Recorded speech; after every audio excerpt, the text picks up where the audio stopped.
So this morning, we heard a reading, as we do every week, of course.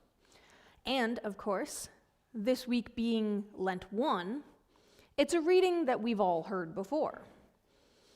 In fact, you almost always hear it every year on this day, Lent 1.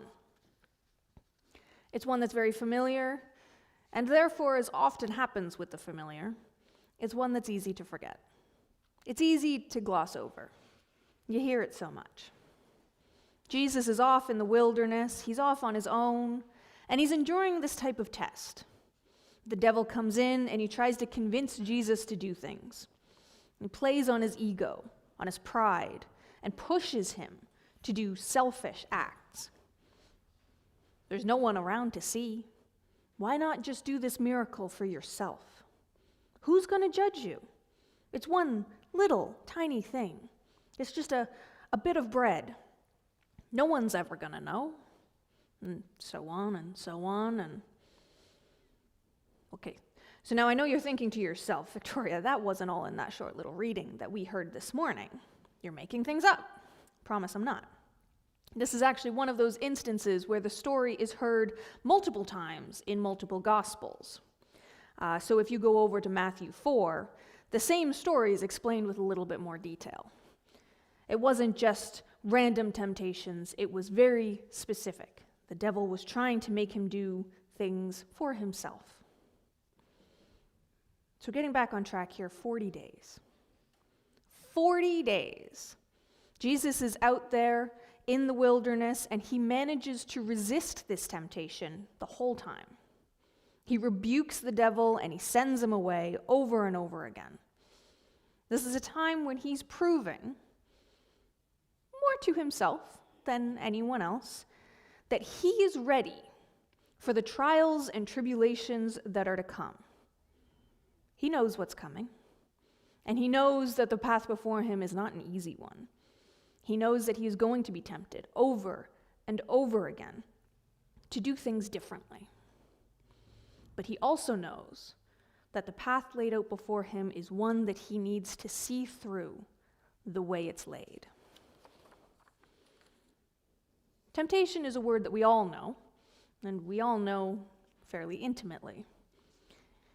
It is the desire to do something, often wrong or unwise. Often unwise. But it's a desire nonetheless. Most temptations, they're easy to see, and many of the ones that are popping into your minds right now, they're fairly trivial, like that cookie just sitting on the counter. It's tempting you to eat it, even though you've already had 3 cookies and dinner is still cooking and you don't want to ruin your appetite, and if you do eat the cookie, your mom's going to get mad, but you really want it anyway. Not that that's happened to me or anything, it's fine. Or that traffic light, that as it turns yellow, what you want to do is speed up. You want to get right through that intersection so you don't have to wait a whole other cycle before you can move. But is that really necessary? What's the point? We're all tempted every day. And for things like that, the consequences are fairly small.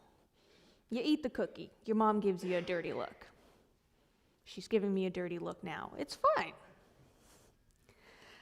But we're all tempted.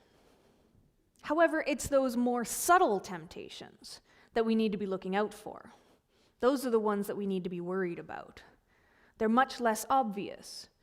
And believe it or not, they have a much bigger impact and much stronger consequences.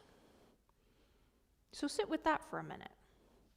And while you do, I'm going to do something different.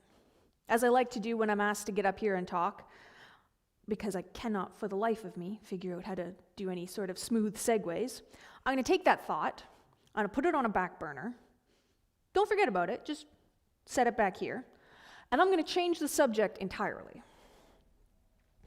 Has anyone out there ever heard of lay leaders?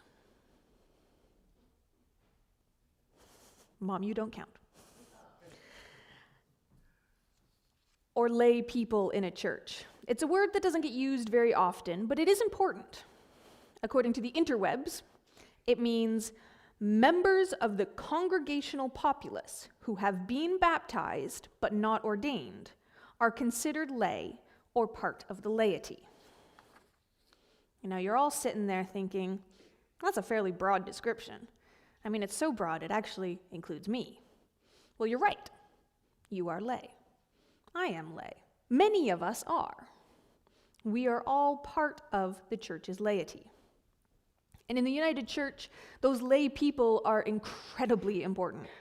We're the ones that keep a lot of the cogs moving, and we help minister in all sorts of different ways, even ways that you wouldn't expect.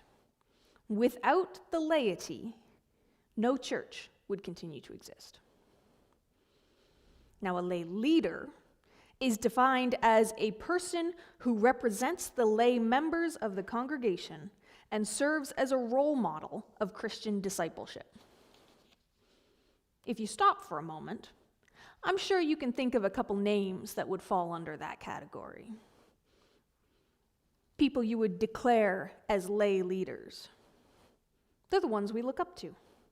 The ones putting in the extra time, putting out those sign-up sheets, volunteering for just about everything that's happening.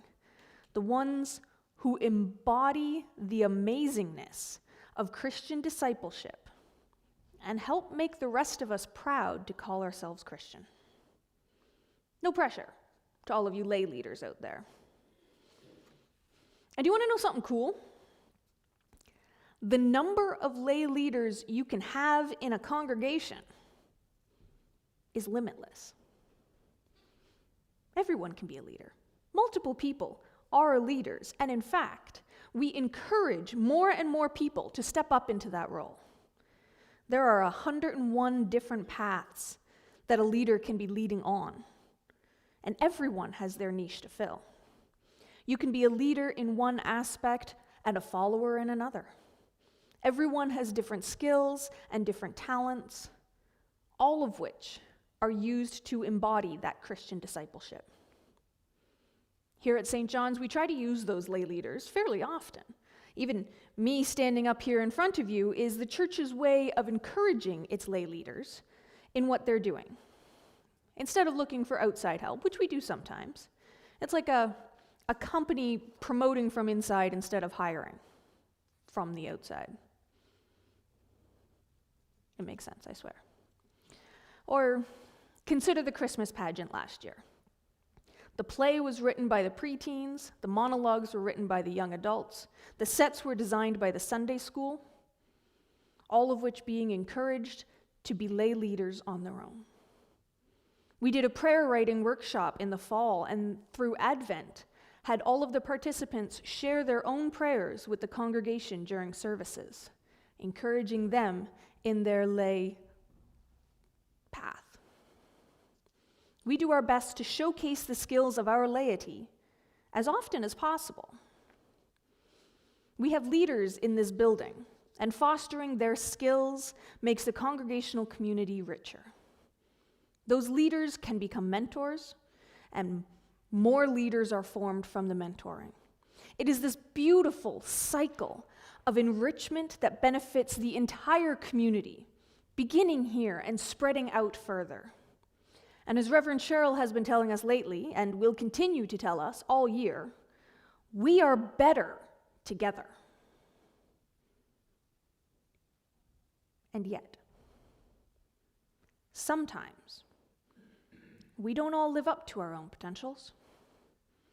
Sometimes we find it easier to sleep in on a Sunday morning, or let somebody else make the soup, or let somebody else stand up there and read, or let somebody else volunteer to take care of an activity.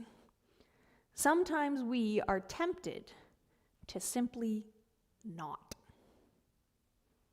Leadership can be hard. Lay leaders are amazing, but there is a lot of work that goes into that role. So sometimes we are tempted to do absolutely nothing, especially when we know that there are other people out there who will take up the slack. That would be one of those more subtle temptations. It's very easy to miss. You can convince yourself that It's not happening to you. You're not tempted to do nothing. There's just nothing to do. That's a different statement, right? I think. But no. We are Christians. And part of that means that we have a responsibility to lead this world towards a better tomorrow. Every single one of us. Lay and ordained alike are called to go out and make a difference. From the little ways to the big ways, sometimes all we need to do is try. Out there in the wilderness, Jesus survived for 40 days with constant harassment from the devil, resisting one major temptation after another. And yet, in order to follow in his footsteps, Jesus doesn't ask us to endure that same type of hardship. What he asks of us is much simpler. Resist the temptation to sit back and do nothing. Thanks be to God. Amen.